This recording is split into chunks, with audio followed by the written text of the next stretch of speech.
Hello and welcome to This Week in Agriculture, a presentation of the Communications Unit, Ministry of Agriculture. We bring you the week in review for week ending September 27. I'm Christopher Holder.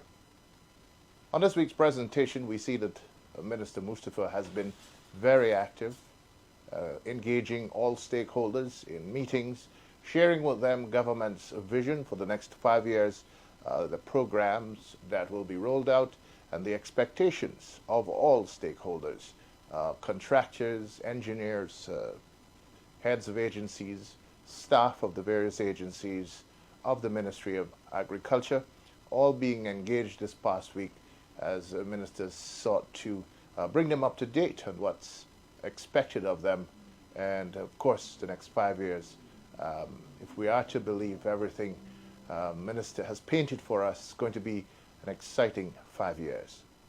So that's the focus of this week's edition of This Week in Agriculture. We will be back after these messages.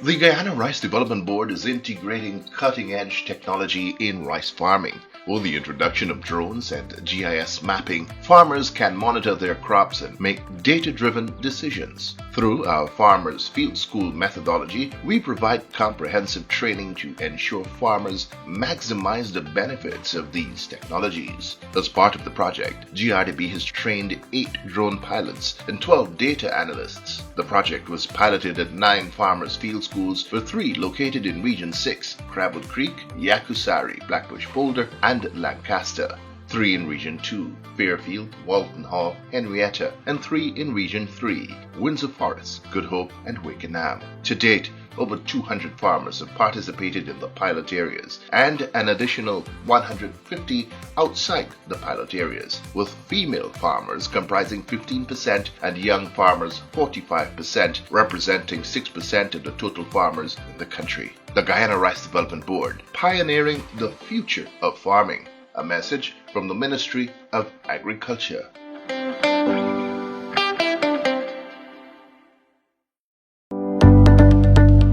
Welcome to the Guyana Fisheries Department, your partner in sustainable fishing and aquaculture development. Whether you're a local fisherman, seafood processor, or an exporter, we're here to help you navigate the waters of the fishing industry.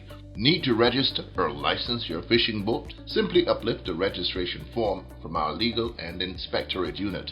Fill it out and submit it. Remember, only Guyanese can apply for artisanal vessel licenses. Are you a small-scale seafood processor? Pick up an application to operate a seafood processing establishment from us and submit it along with essential documents such as land use clearance, building plans, and health certificates. For export and import licenses, gather your purchase receipts, VPHU certificates, customs forms, and other necessary documents. Our Legal and Inspectorate unit is ready to assist you. Traveling with fish? Visit us with your flight itinerary and passport for a fish pass. For posting dried products, bring them in for inspection with a form of identification. Looking for technical assistance in aquaculture? Then reach out to the Sachi-Diasaw Aquaculture Station for expert guidance on your aquaculture projects. We also offer technical assistance on processing plants for products like smoked and salted fish. Contact our Legal and Inspectorate unit for more information. The Guyana Fisheries Department, committed to supporting the fishing community and promoting sustainable practices. For more details, contact us today.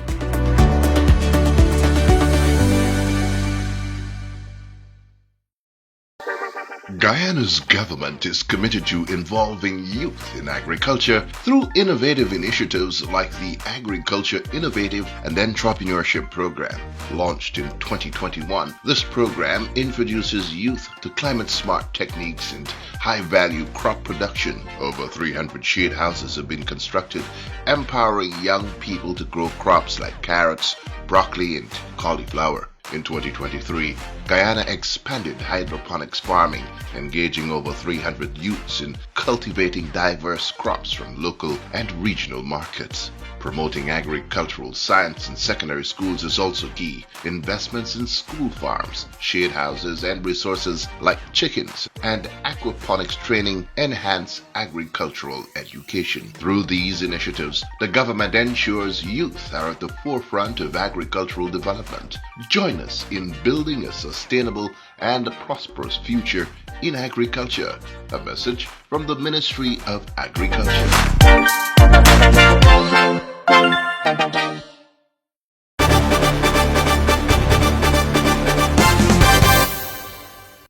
We begin this week's review by telling you of Agriculture Minister Zulfikar Mustafa's engagements on Monday, September 22, the start of our week in review. The first order of business was a meeting with a group of cane farmers from the Quarantine Coast as part of ongoing government engagements to fully utilize lands to increase productivity. Minister Mustafa was accompanied by Minister of Public Service, Government Efficiency and Implementation, the Honorable Zulfikar Ali. The focus of the engagements is some 35,000 acres of prime lands which will be developed to cultivate cane, citrus and coconuts in the Upper Quarantine. The meeting with the cane farmers was a follow-up to an earlier meeting hosted by President Dr. Mohamed Irfan Ali at Skeldon 2 weeks ago, during which he gave a commitment to work with the various groups, some interested in returning to cane farming and others to the cultivation of citrus and coconuts. Minister Mustafa told the farmers at the Monday meeting that work has already begun on mapping out the area and on conducting soil testing.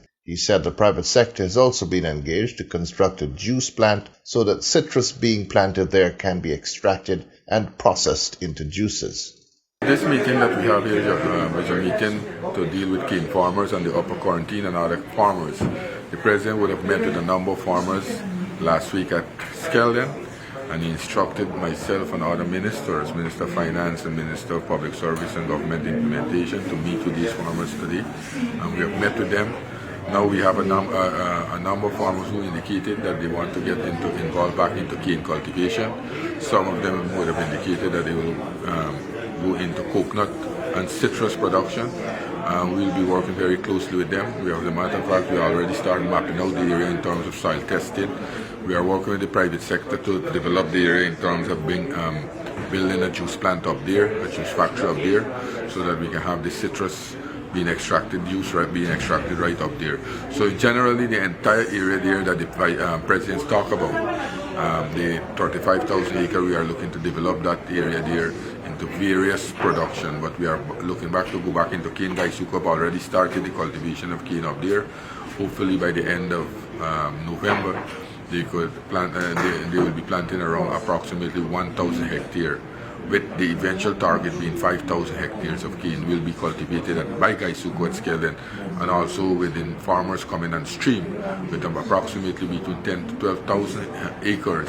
I think that cane cultivation will be restarted at Skeldon once again. Minister, you mentioned something about infrastructure that's started already there. Can you give us a brief on that? So we have started, we have awarded that project. The farmers were making representation for a long time there to do the Molson Creek Road, All-Weather Road. We have contract have been awarded to a contractor to start the work there for the construction of our All-Weather Road at the Skeldon at Molson Creek, 18 kilometer. The cost of just over $800 million. I'm hoping that road project can start shortly. That is one of the main projects there, and we'll be doing all the main drainage canals, working with the farmers to develop the drainage canals so they can have better drainage. And other infrastructure work will be done to enhance that area there.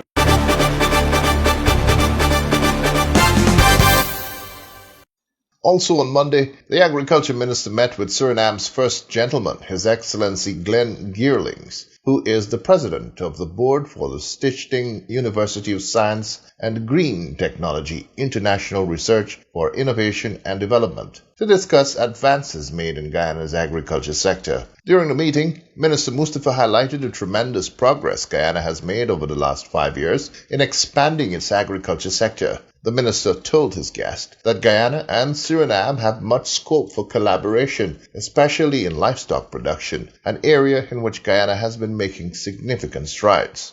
We have a lot of interest in people setting up dairy plants. We have already set up one in Borvis there, and we have new company coming in all the time to look at it. So that's a summary that we have. Even in the swine industry, we are now building a abattoir and a processing plant for the swine, because we have developed the swine industry so much, because Suriname used to beat us very much badly in the swine development. Now we are catching up, and I think we would have surpassed. You're past us. Right, in terms of the breed that we have and the number of quantity that we have had. So all those things we can work together. I assure you that we can work together. We can share experiences. We can build capacity. We can work with your government to help the farmers in Suriname. I know for a fact that Suriname, you used to have a very good agriculture sector too, and we can work with you to help develop it. We can, as I said, share expertise and share experience with you all. Even look at the way we can help some of your students to come at our school.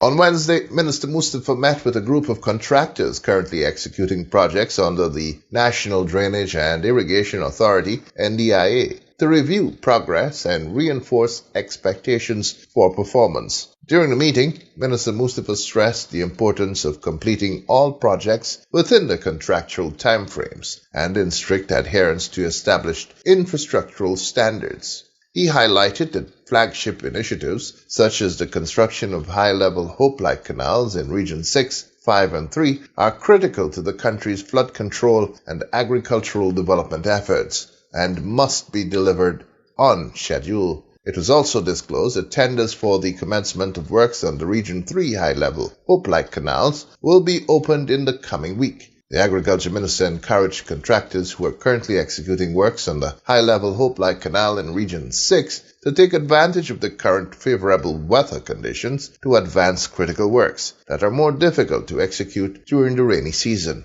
Also present at the meeting were the Ministry of Agriculture's Director General, Mr. Daneshwar Deonarine, and the NDIA Chairman, Mr. Lionel Wordsworth.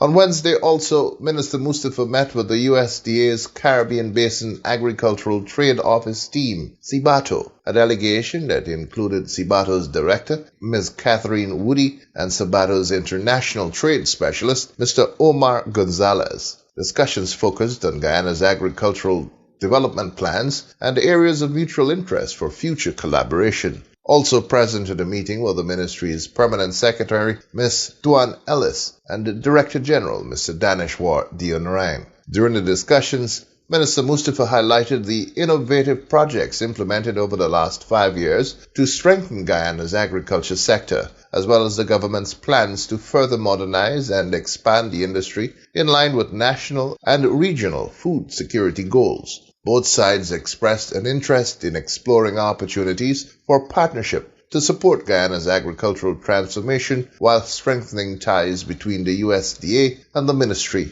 of Agriculture.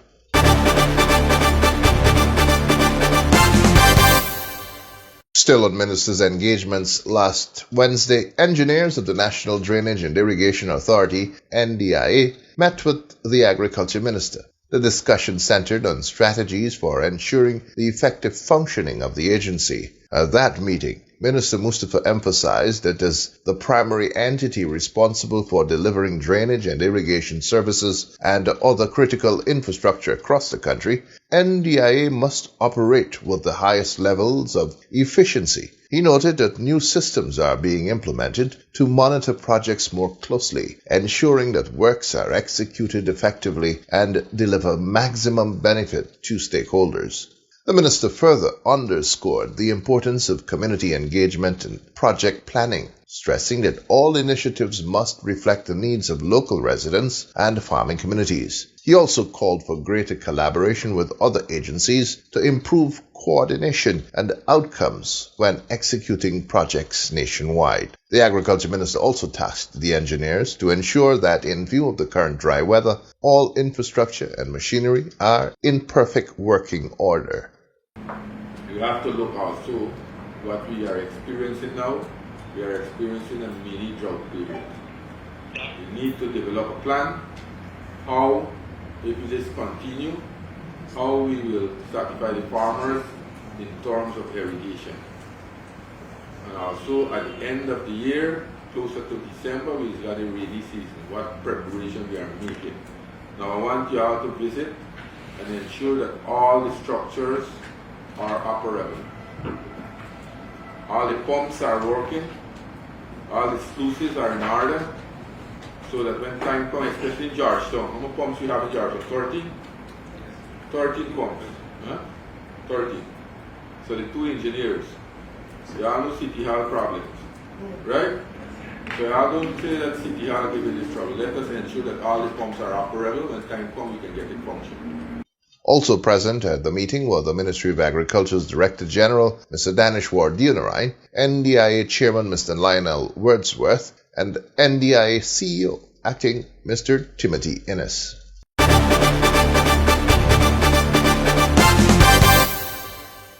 On Thursday, the Agriculture Minister met with staff from the National Agricultural Research and Extension Institute, NARI, the Guyana Livestock Development Authority, GLDA, and the government's Agriculture Innovation and Entrepreneurship Program, AIEP, in a continuing series of meetings to discuss the implementation of programs and policies for the next 5 years. In those meetings, Minister Mustafa stressed that while much was accomplished over the last 5 years, significant work remains to further expand and modernize Guyana's agriculture sector.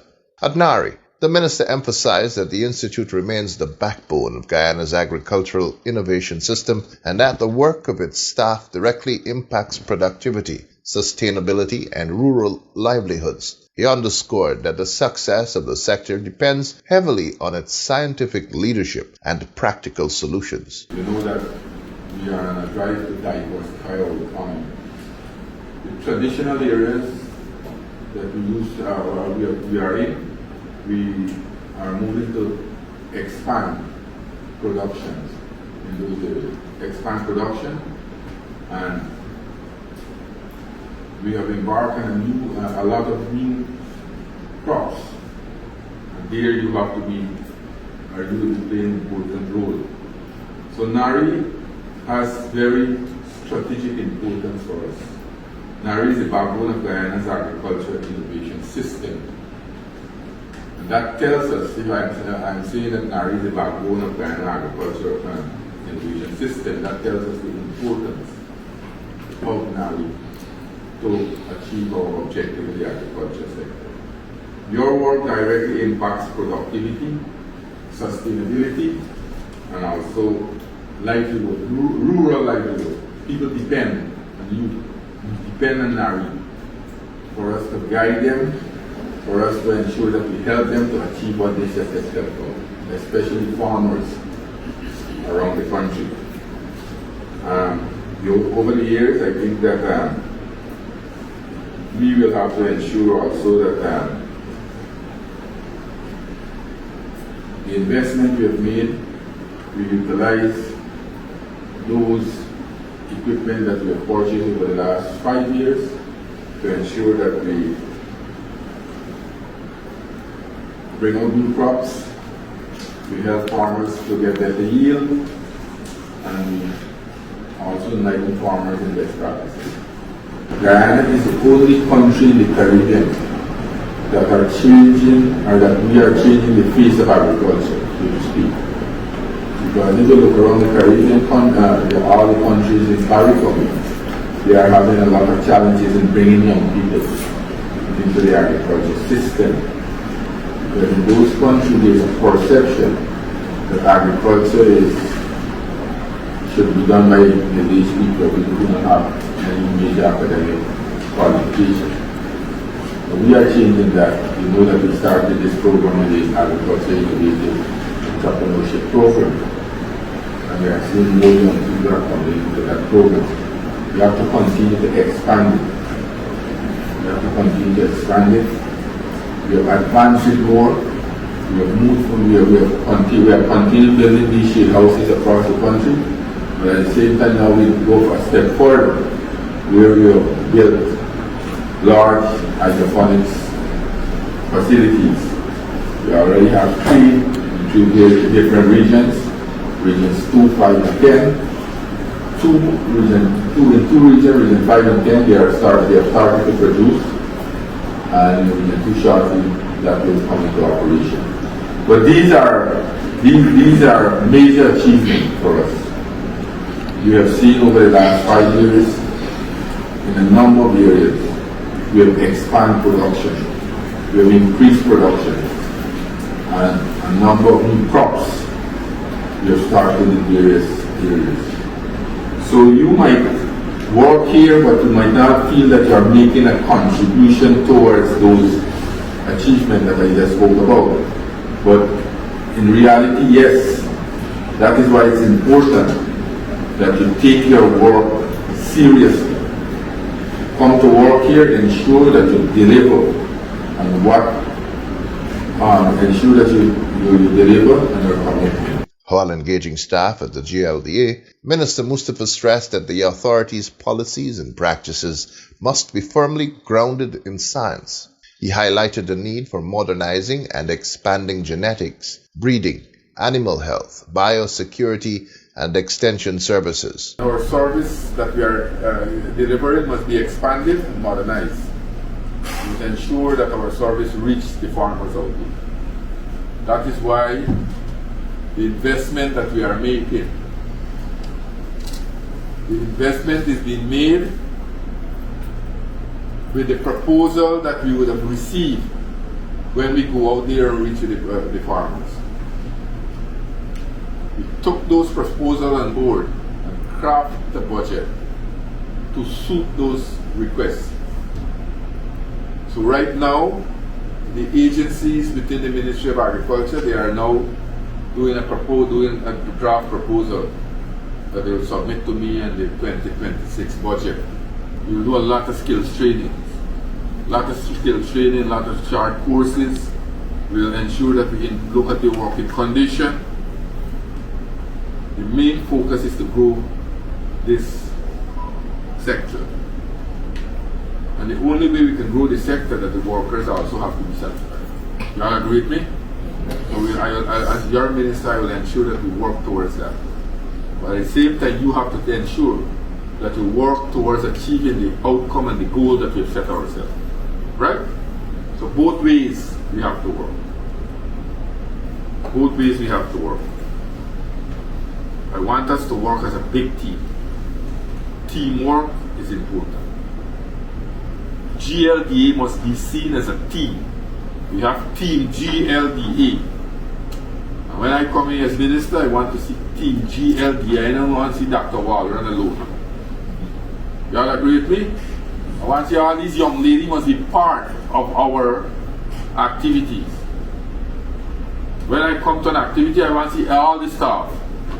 We must have good working relations. I want to see that happen. As part of the authority's animal health and biosecurity framework, he also reinforced the importance of disease surveillance and vaccination programs, describing them as national priorities. At the AIEP office, Minister Mustafa said that more young people are getting involved in agriculture as a result of the government's policies and investments, which have created access to resources and growth opportunities. He explained that the AIEP, an initiative of His Excellency President Dr. Mohamed Irfan Ali, is one such program that has become a regional and international model for fostering agricultural innovation and entrepreneurship. Overall, the minister reaffirmed the government's commitment to strengthening the capacity and resources of every agency within the Ministry of Agriculture. He noted that investments are being made in research infrastructure, climate-smart technologies, improved extension services, and staff training and development. He also urged staff to remain committed and connected to the people they serve, as collective effort will be key to executing the government's agricultural mandate. Minister Mustafa was accompanied by a minister within the Ministry of Agriculture, the Honorable Vikash Ramkisoon, and the ministry's Director General, Mr. Daneshwar Dionarai.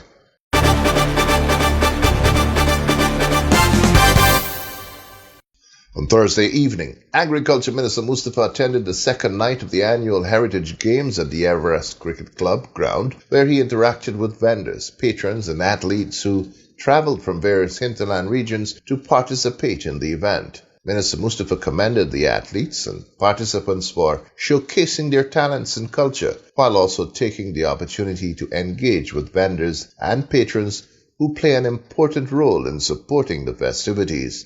Also present at the event was Minister of Amerindian Affairs, the Honorable Sarah Brown Shadiq. Also on Thursday evening, Minister Zulfikar Mustafa joined devotees at the Alexander Village, Mandir, for the observance of Sharad Navratri, a sacred Hindu festival dedicated to the worship of the Divine Mother, symbolizing the triumph of good over evil and the renewal of spiritual strength. Addressing the gathering, Minister Mustafa said that at the conclusion of the 9 nights of devotion, self-reflection and the application of the principles taught during the sacred observance should guide daily life. He encouraged devotees to carry forward the values of discipline, devotion, and righteousness beyond the period of worship. The minister also underscored that Guyana remains a nation that upholds religious freedom, where citizens of all faiths are free to worship without fear or hindrance. He reaffirmed that the PPPC administration promotes religious tolerance and harmony, ensuring that all traditions are respected and celebrated as part of the country's diverse cultural fabric. Minister Mustafa extended best wishes to the Hindu community on behalf of the government of Guyana and urged continued unity, peace, and togetherness across the nation.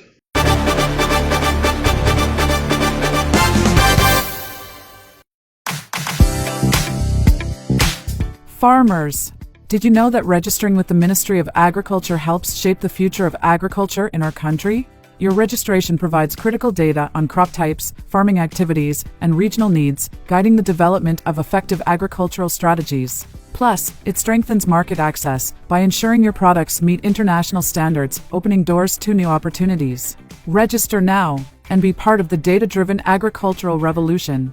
Contact the Ministry of Agriculture Extension Officer in your area and become a registered farmer. A message from the Ministry of Agriculture.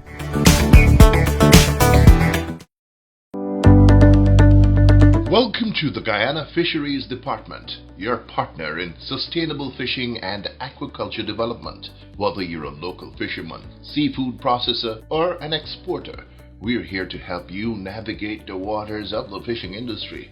Need to register or license your fishing boat? Simply uplift the registration form from our legal and inspectorate unit. Fill it out and submit it. Remember, only Guyanese can apply for artisanal vessel licenses. Are you a small-scale seafood processor? Pick up an application to operate a seafood processing establishment from us and submit it along with essential documents such as land use clearance, building plans, and health certificates. For export and import licenses, gather your purchase receipts, VPHU certificates, customs forms, and other necessary documents. Our legal and inspectorate unit is ready to assist you. Traveling with fish? Visit us with your flight itinerary and passport for a fish pass. For posting dried products, bring them in for inspection with a form of identification. Looking for technical assistance in aquaculture? Then reach out to the Sachi-Dia-Saw Aquaculture Station for expert guidance on your aquaculture projects. We also offer technical assistance on processing plants for products like smoked and salted fish. Contact our legal and inspectorate unit for more information. The Guyana Fisheries Department, committed to supporting the fishing community and promoting sustainable practices. For more details, contact us today.